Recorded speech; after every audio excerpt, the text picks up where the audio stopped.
Magalak, huwag nang lumuha, hininga mo ang tao sa sala. Kristo Jesus, tunay kang hari, kami sa'yo'y nagpupuri. Hallelujah, Hallelujah, Hallelujah. Hallelujah, Hallelujah, Hallelujah.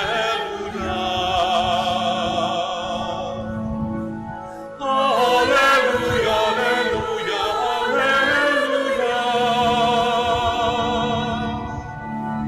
Hallelujah, Hallelujah, Hallelujah.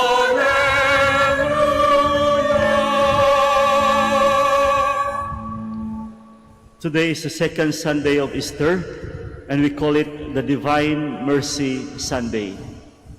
And we gather in the name of the Father, and of the Son, and of the Holy Spirit. Amen. The grace of our Lord Jesus Christ, and the love of God, and the communion of the Holy Spirit be with you all. And with your spirit. My dear friends, let us acknowledge our sins, and so prepare ourselves to celebrate the sacred mysteries. Altogether, I confess to Almighty God, and to you, my brothers and sisters, that I have greatly sinned in my thoughts and in my words, in what I have done and in what I have failed to do, through my fault, through my most grievous fault. Therefore, I ask Blessed Mary, ever Virgin, all the angels and saints, and you, my brothers and sisters, to pray for me to the Lord our God. May Almighty God have mercy on us, forgive us our sins, and bring us to everlasting life. Amen.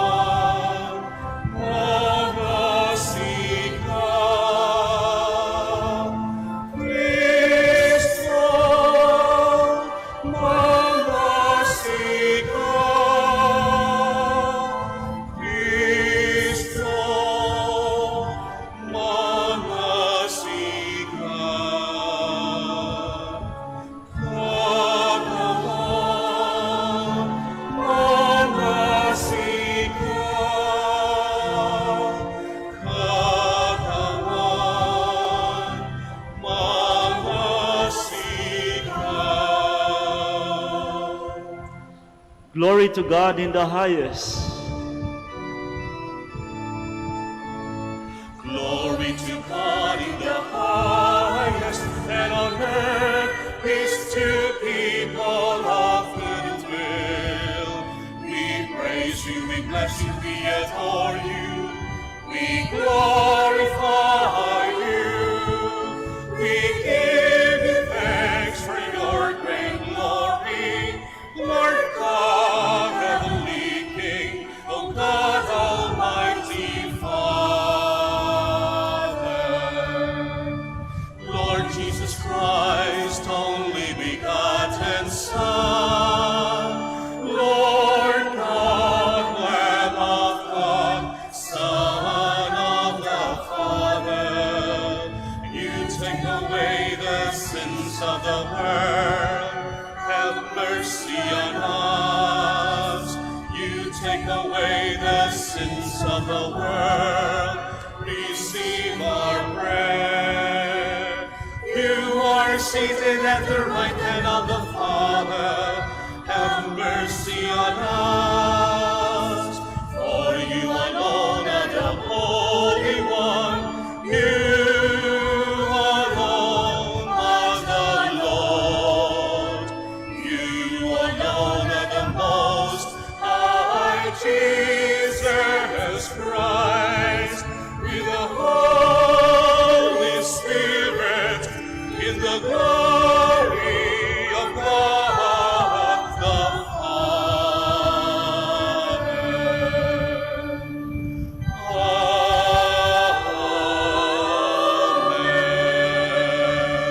Amen. Let us pray. God of everlasting mercy, who in the very recurrence of the Paschal feast kindled the faith of the people you have made your own, increase, we pray, the grace you have bestowed, that all may grasp and rightly understand in what font they have been washed, by whose Spirit they have been reborn, and by whose blood they have been redeemed. Through our Lord Jesus Christ, your Son, who lives and reigns with you in the unity of the Holy Spirit, one God, forever and ever. Amen. Please be seated. The first community of believers, though poor, is noted for its attitude of sharing. By the power of Jesus' resurrection, the followers of Christ are now of one heart and mind, sensitive to those in need. A reading from the Acts of the Apostles. The community of believers was of one heart and mind, and no one claimed that any of his possessions was his own, but they had everything in common. With great power the apostles bore witness to the resurrection of the Lord Jesus, and great favor was accorded them all. There was no needy person among them, for those who owned property or houses would sell them, bring the proceeds of the sale, and put them at the feet of the apostles, and they were distributed to each according to need. The word of the Lord. Thanks be to God.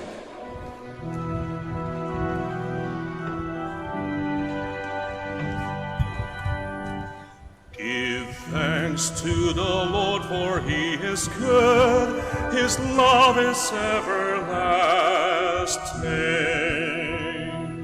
Give thanks to the Lord, for he is good. His love is everlasting.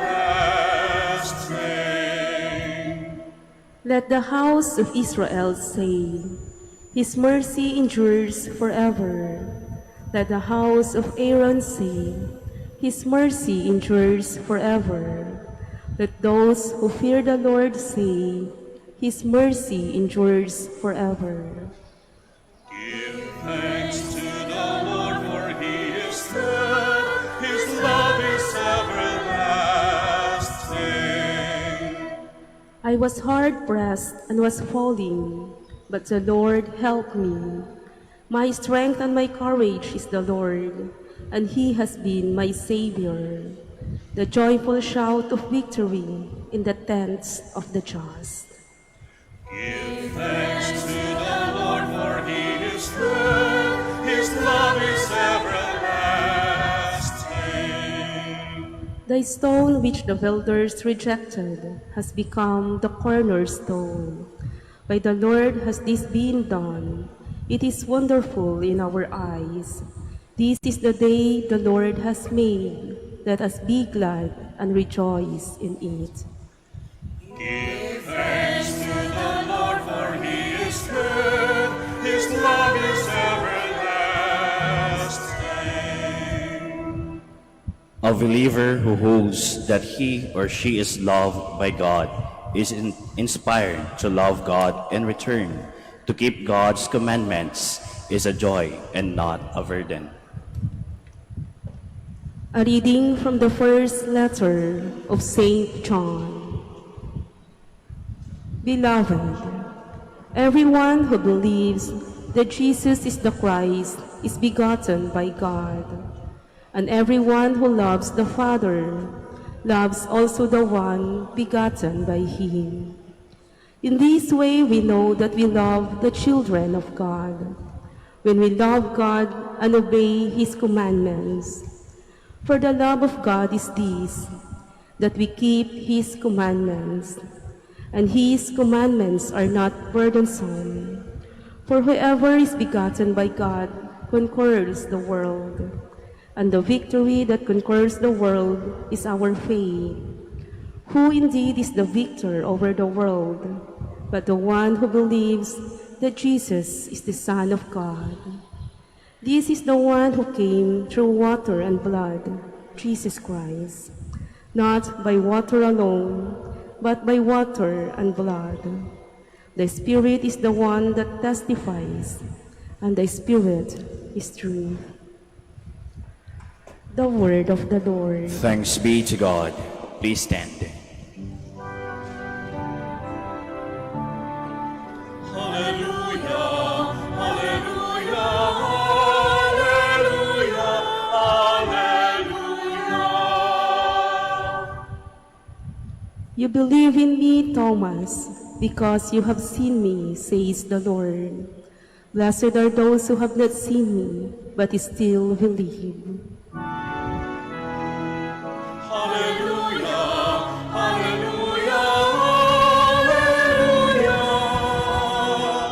hallelujah, hallelujah, hallelujah, hallelujah. The Lord be with you. And with your spirit. A reading from the Holy Gospel according to John. Glory to you, O Lord. On the evening of that first day of the week, when the doors were locked, where the disciples were for fear of the Jews, Jesus came and stood in their midst and said to them, "Peace be with you."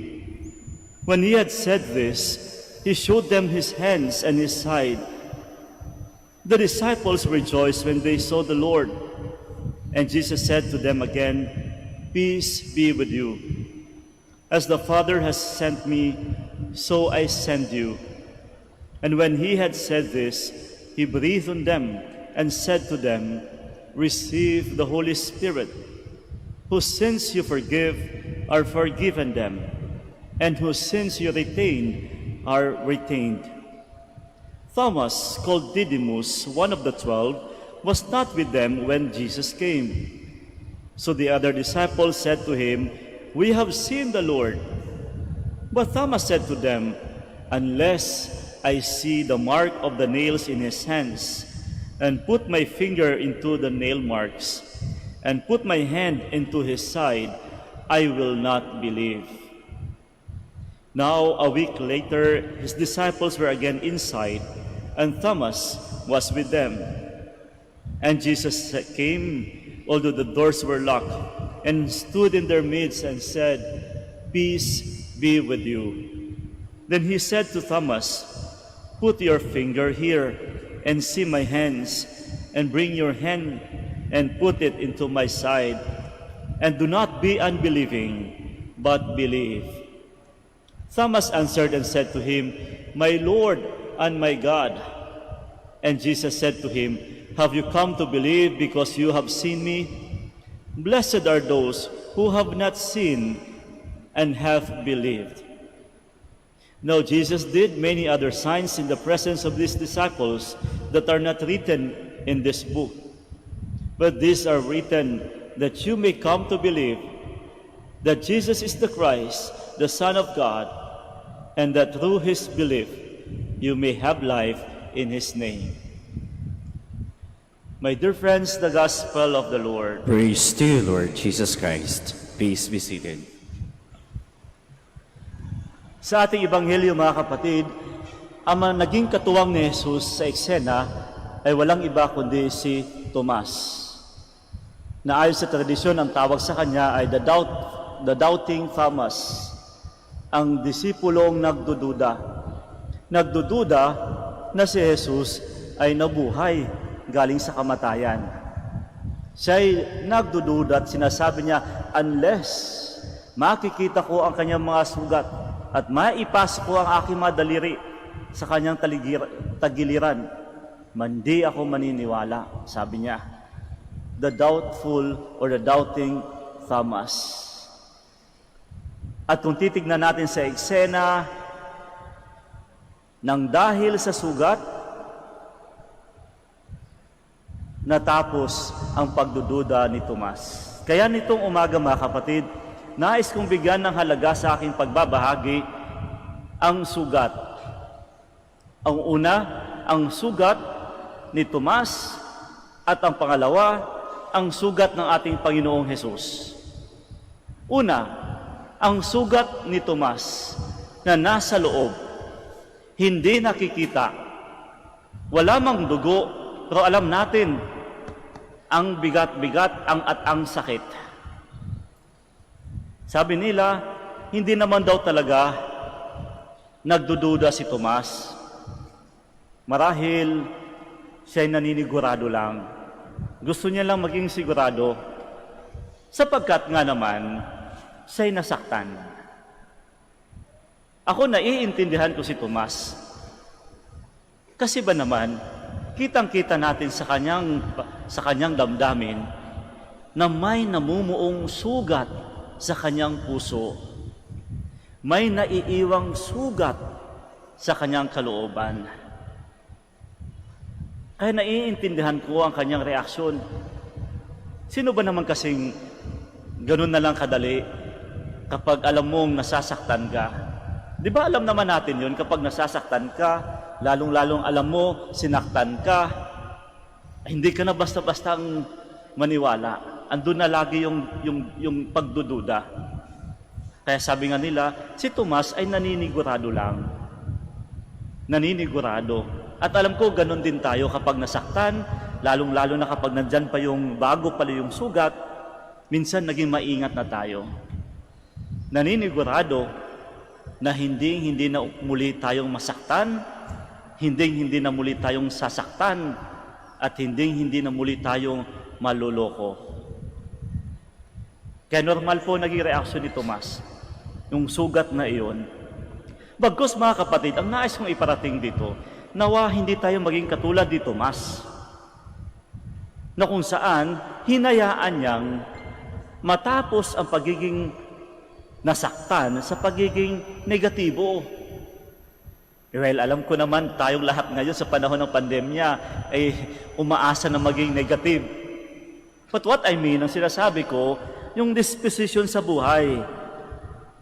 Huwag tayong pumayag na alam ko, kung alam mo na sinaktan ka, nasaktan ka, may sugat dyan sa puso mo, huwag kang pumayag na tatapusin mo yan sa pagiging negatibo, sa pagiging masungit, sa pagiging laging may galit, sa pagiging siloso, o di kaya sa pagiging nagmumukmuk, o pagiging matampuhin.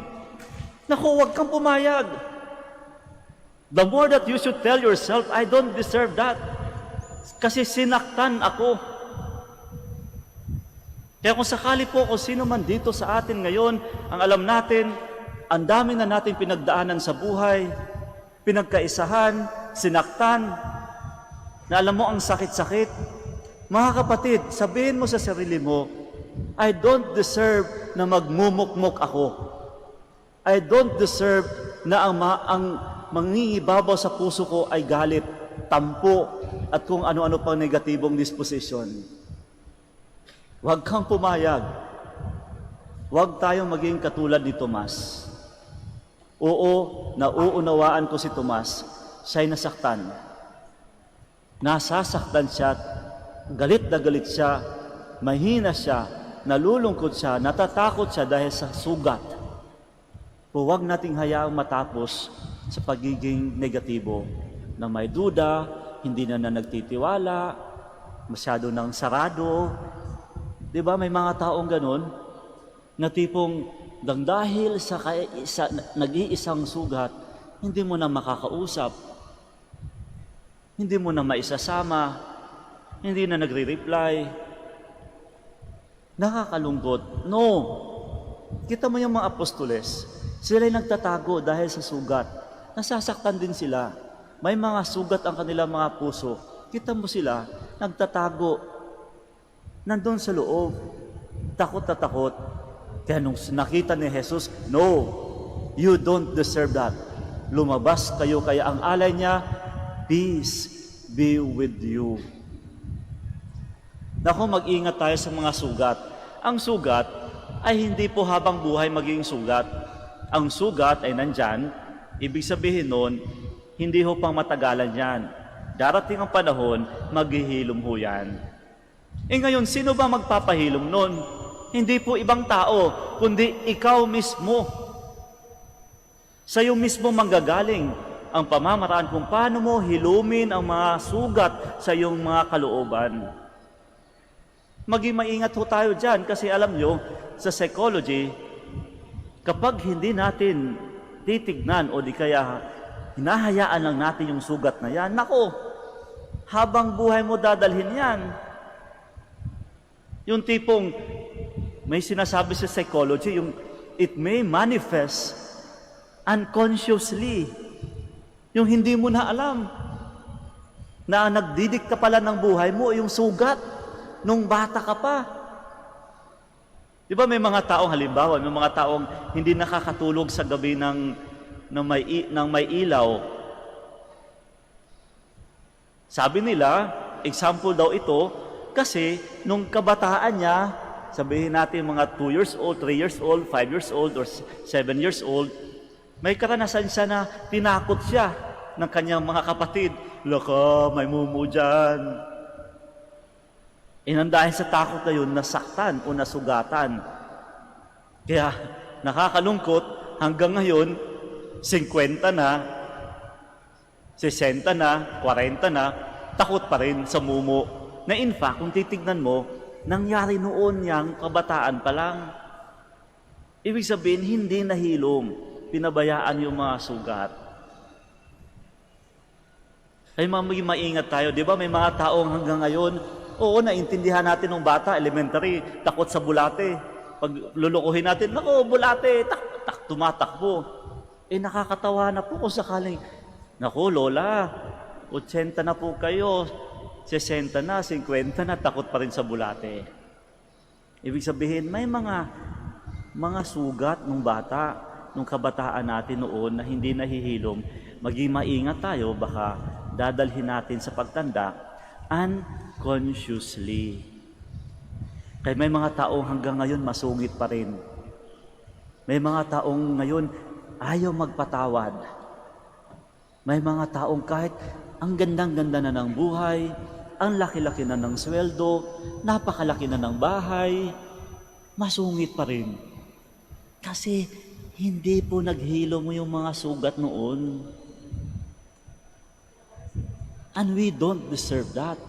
Ang sinasabi ni Kristo, oo, nakita ko, nasaktan ka, nasaktan tayo, may sugat kayo, bagkus lumabas kayo at hilumin ang sugat. Dito nagkakaiba ang sugat ni Jesus.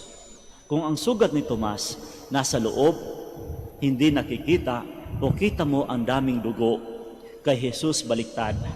Ang sugat ni Jesus nasa labas, nakikita, subalit walang dugo. Ang sugat na nagdulot kay Jesus na maging mas mapayapa. Kaya sana yun ang mas titignan natin.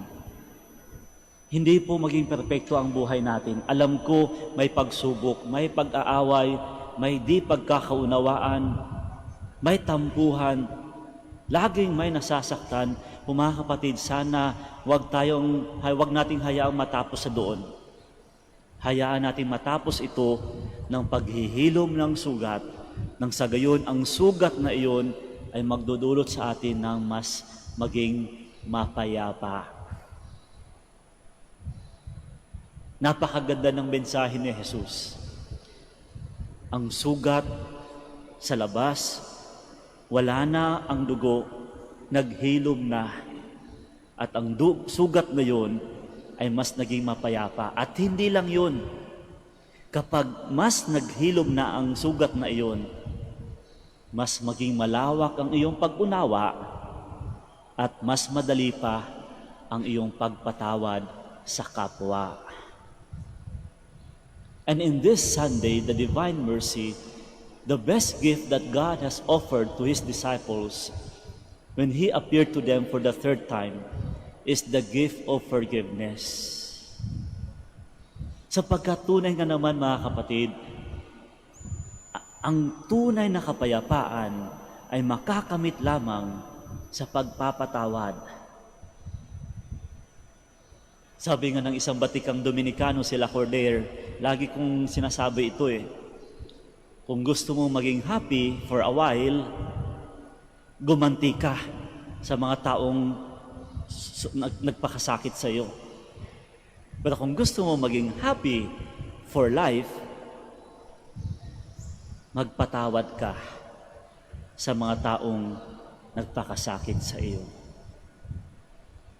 Today is the Divine Mercy Sunday, and God has given His disciples the gift of forgiveness.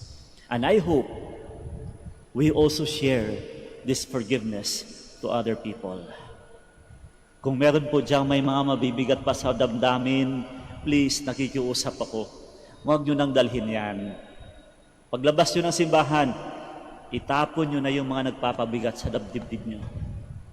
Isindi nyo po ng kandila, ipagdasal nyo sa ating mahal na ina. Because you don't deserve that. Lalong-lalo na kung gaano ka nasaktan, then the more you should tell yourself, I deserve better. Sinong magbibigay nun? Hindi yung ibang tao, kundi ikaw mismo. Napakaganda ng huling eksena sapagkat ang dalawang sugat nagtagpo. Ang sugat ni Tomas na puno pa ng dugo at sakit at ang sugat ni Jesus na naghilom na. At nung pinagtagpo ang dalawang sugat na yon, nawalay ang lahat, mas naging mapayapa, at higit sa lahat, mas naging bukas sa pagpapatawad sa kapwa. Sugat, hindi po mawawala yan.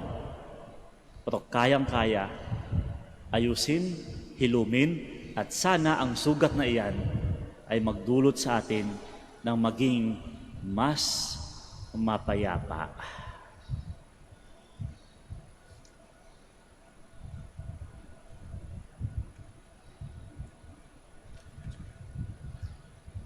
We all stand, and all together we profess our faith. I believe in God, the Father Almighty, creator of heaven and earth, and in Jesus Christ, His only Son, our Lord, who was conceived by the Holy Spirit, born of the Virgin Mary, suffered under Pontius Pilate, was crucified, died, and was buried.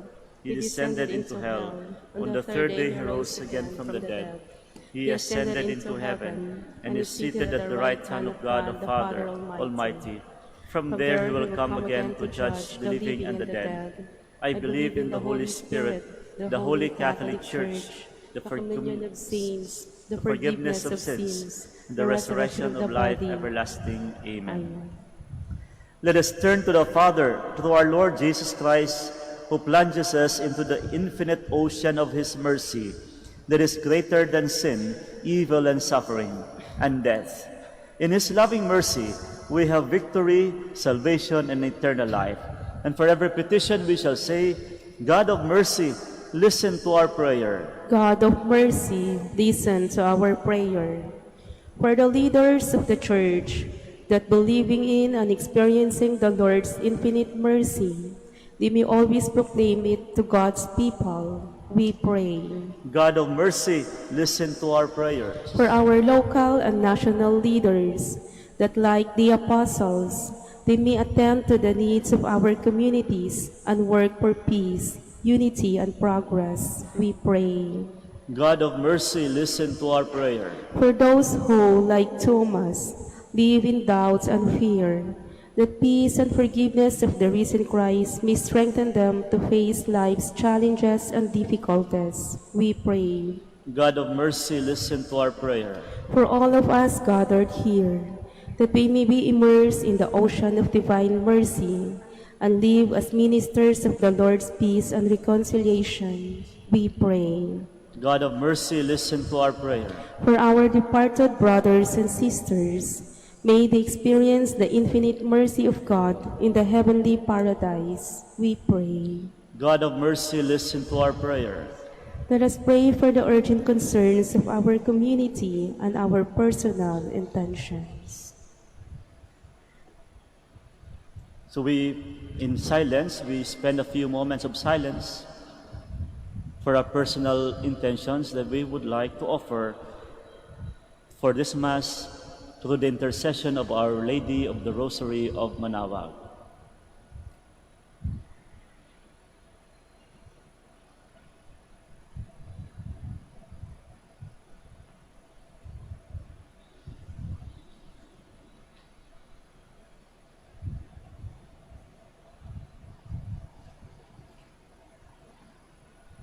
God our Father, in Jesus, you have shown us your boundless love and infinite mercy.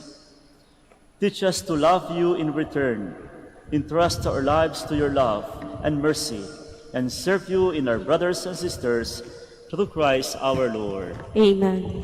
Please be seated.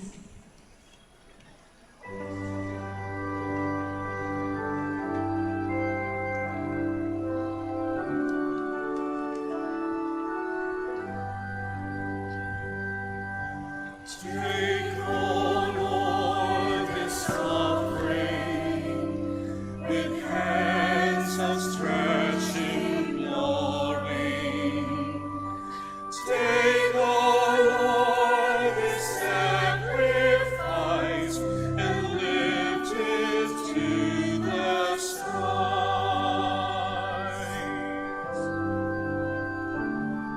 These bread and wine we offer, in loving care protect.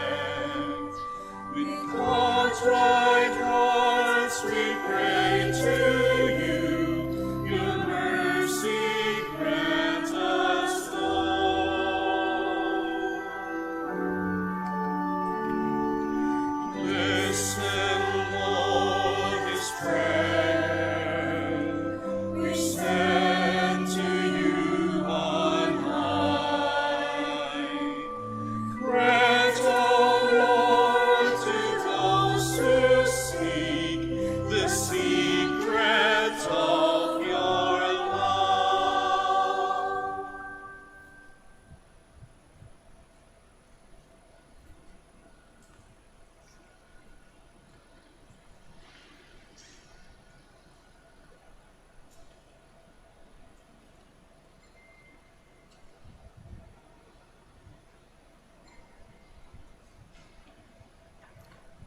Please stand. Pray, my dear friends, that my sacrifice and yours may be acceptable to God, the Almighty Father. May the Lord accept the sacrifice at your hands for the praise and glory of his name, for our good and the good of all his holy church. Accept, O Lord, we pray, the oblations of your people, that renewed by confession of your name and by baptism, they may attain unending happiness. Through Christ our Lord. Amen. The Lord be with you. And with your spirit, Lift up your hearts. we lift them up to the Lord. Let us give thanks to the Lord our God. It is right and just. It is truly right and just, our duty and our salvation, at all times to acclaim you, O Lord, but in this time above all, to praise you yet more gloriously when Christ our Passover has been sacrificed. For he is the true Lamb who has taken away the sins of the world. By dying, he has destroyed our death, and by rising, restored our life. Therefore, overcome with paschal joy, every land, every people exalts in your praise, and even the heavenly powers with the angelic hosts sing together the unending hymn of your glory as they acclaim.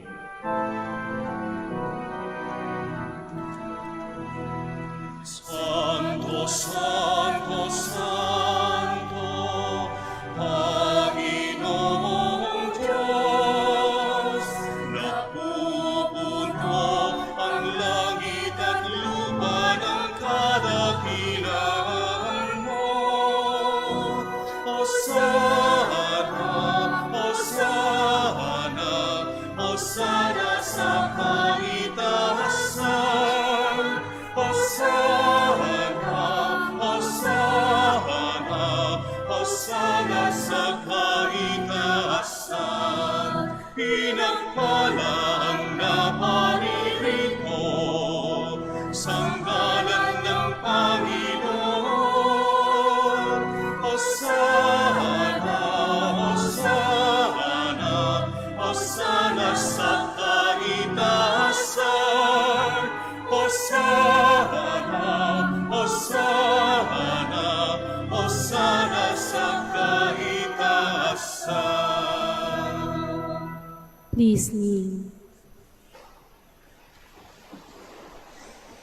You are indeed holy, O Lord, the fount of all holiness.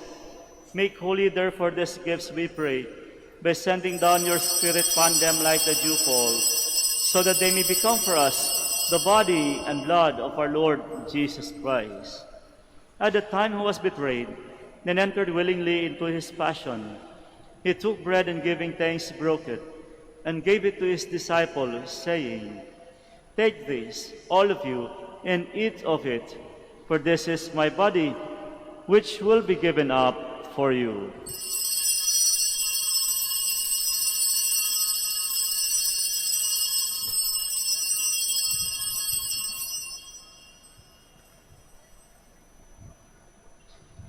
In a similar way, when supper was ended, he took the chalice, and once more giving thanks, he gave it to his disciples, saying, "Take this, all of you, and drink from it, for this is the chalice of my blood, the blood of the new and eternal covenant, which will be poured out for you and for many for the forgiveness of sins. Do this in memory of me."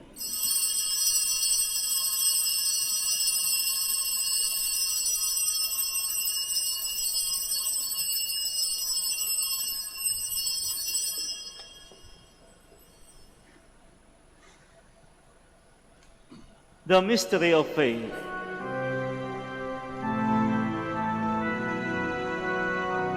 Sa krus mo at pagkabuhay, kami natubos mong tunay.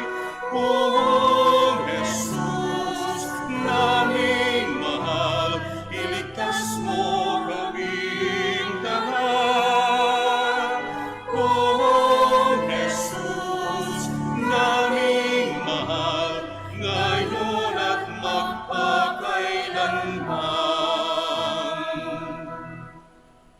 Therefore, as we celebrate the memorial of his death and resurrection, we offer you, Lord, the bread of life and the chalice of salvation, giving thanks that you have held us worthy to be in your presence and minister to you. Humbly we pray that partaking of the body and blood of Christ, we may be gathered into one by the Holy Spirit. Remember, Lord, your church is spread throughout the world, and bring her to the fullness of charity, together with Francis our Pope, Socrates our Bishop, and all the clergy. Remember also our brothers and sisters who have fallen asleep in the hope of the resurrection, and all who have died in your mercy. Welcome them into the light of your face. Have mercy on us all, we pray, that with the Blessed Virgin Mary, the Mother of God, Saint Joseph, her spouse, with the blessed apostles, Saint Dominic, and all the saints who have pleased you throughout the ages, we may merit to be co-heirs to eternal life, and may praise and glorify you through your Son, Jesus Christ. Through him, and with him, and in him, O God, Almighty Father, in the unity of the Holy Spirit, all glory and honor is yours, forever and ever.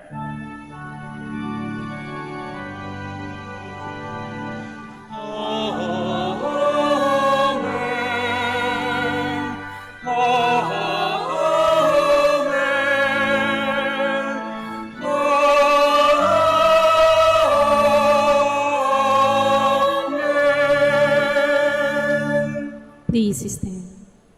At the Savior's command, and formed by divine teaching, we dare to say,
Deliver us, Lord, we pray, from every evil.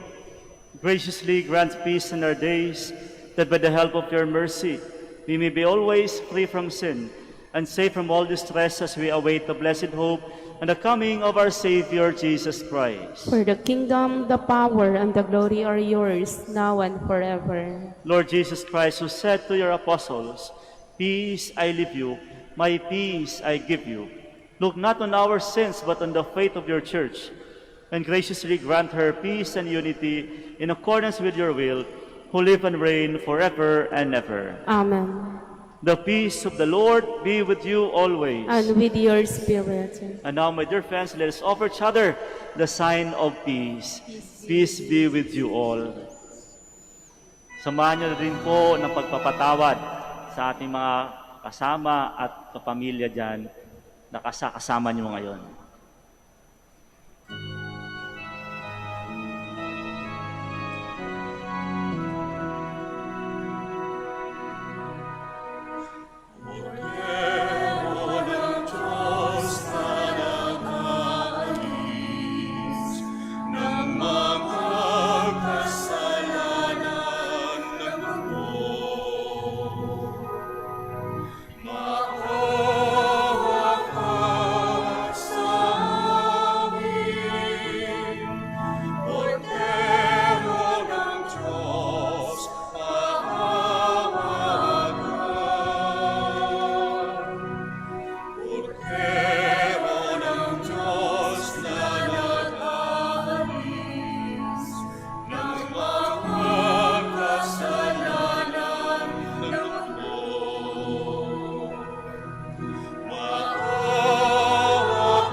Kasalanan ng mundo,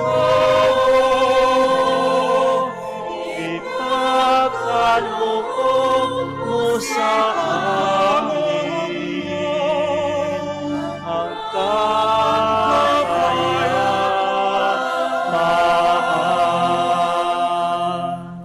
Please kneel.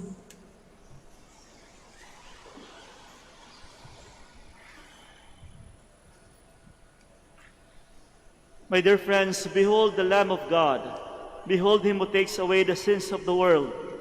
Blessed are those called to the supper of the Lamb. Lord, I am not worthy that you should enter under my roof, but only say the word, and my soul shall be healed.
Peace be with you.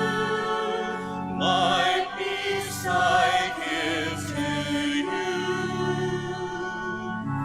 Peace that the world cannot give, I give to you.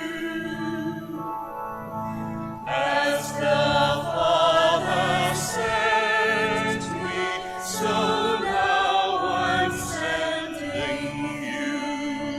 Do not be afraid. I have conquered the world. As the Father for the Spirit to teach you what to say and do.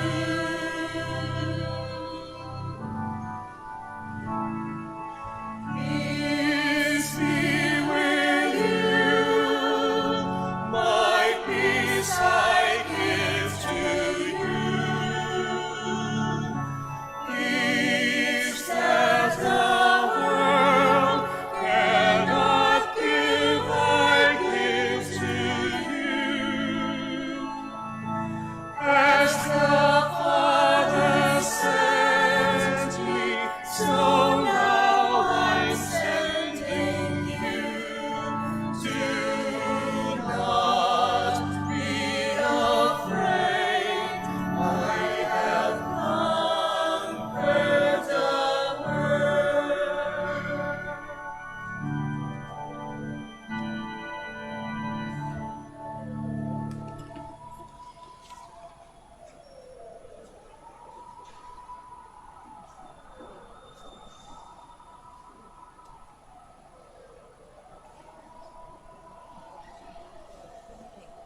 Please stand.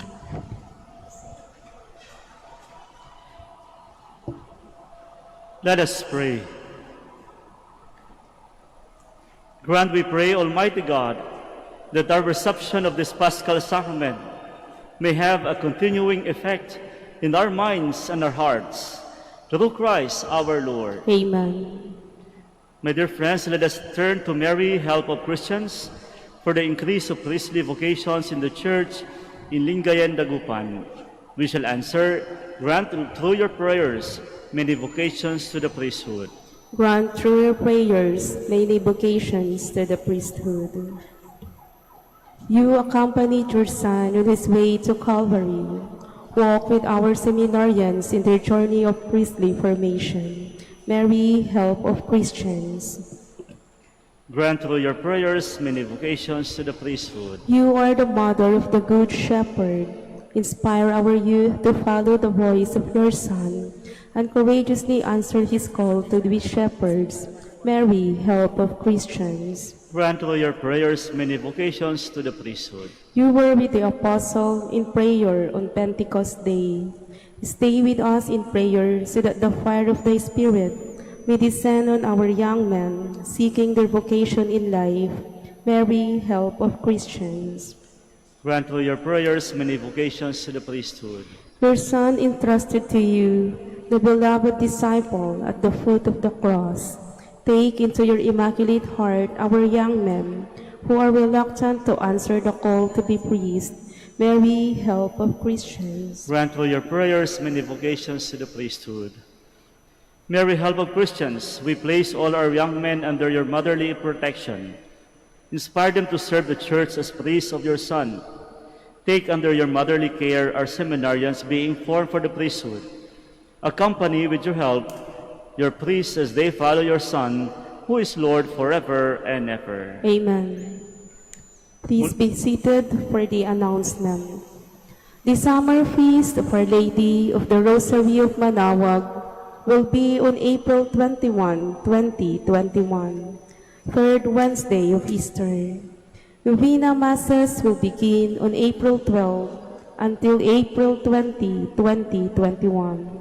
The schedule of Masses will be at 6 a.m., 7:30 a.m., 9 a.m., 10:30 a.m., 12 noon, and 4:30 p.m., and will be streamed live through the social media platforms of the Minor Basilica and via Manaoag Dominican Radio 102.7 FM. We cordially invite you to participate in the feast and the novena masses. If you wish to sponsor one or several masses during this feast and novena, you may approach our Basilica personnel in the religious store and mass intention counters, or visit our website www.manawagbasilica.org or FB page https:/facebook.com/minorbasilica Manaoag Official. Thank you. Please stand. Maraming salamat po sa inyong pagkikisa sa ating banal misa nitong Divine Mercy Sunday. Muli po, alam ko lahat tayo may mga sugat. Tama po ba? Ako din may sugat. Ngayon ang tanong, paano ba natin dadalhin ito? By Thomas' way or by Jesus' way? Tandaan natin, if we do the Jesus way, mas mapayapa. The Lord be with you. And with your spirit. Bow your heads for the blessing. May God, who by the resurrection of His Son was pleased to confer on you the gift of redemption and of adoption, give you gladness by His blessing. Amen. May He, by whose redeeming work you have received the gift of everlasting freedom, make you heirs to an eternal inheritance. Amen. And may you, who have already risen with Christ in baptism through faith, by living a right manner on this earth, be united with Him in homeland of heaven. Amen. And may the blessing of the Almighty God, the Father, the Son, and the Holy Spirit come down on you and remain with you forever. Amen. Amen. Our Mass is ended. We go in peace. Thanks be to God. Alleluia. Alleluia. Alleluia. Now we do the blessing for the sick. God, Almighty Father, by your blessing, you give us strength and support in our frailty. Turn with kindness toward our sick brothers and sisters. Free them from all illness and restore them to good health. Through the intercession of Our Lady of the Rosary of Manaoag, so that in the sure knowledge of your goodness, they will gratefully bless your holy name. We ask this through Christ our Lord. Amen. And now, please bring out your religious articles for the blessing. In memory of the mysteries of the life, death, and resurrection of our Lord Jesus Christ, to the honor and glory of the Blessed Virgin Mary, Our Lady of the Rosary of Manaoag, may these rosaries, candles, images, and all other religious articles be blessed and made holy in the name of the Father, and of the Son, and of the Holy Spirit. Amen. Amen.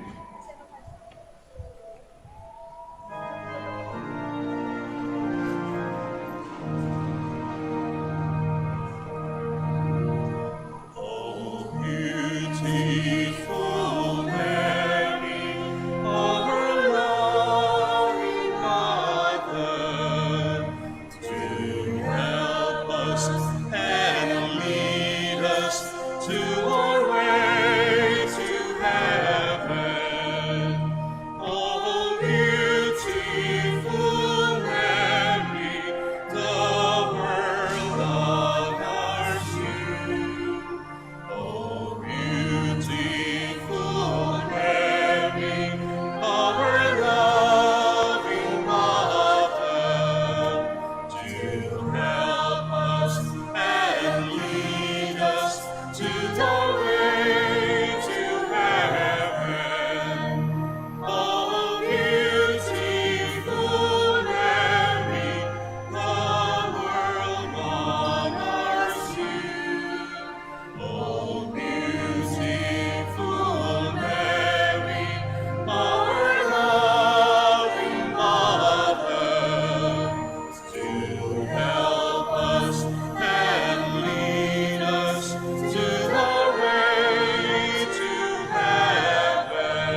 Magandang araw po sa ating lahat.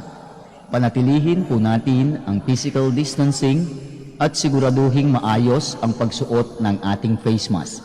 Maraming salamat po sa pagbisita ninyo sa Minor Basilica of Our Lady of the Rosary of Manaoag.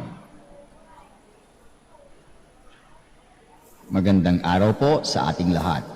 Panatilihin po natin ang physical distance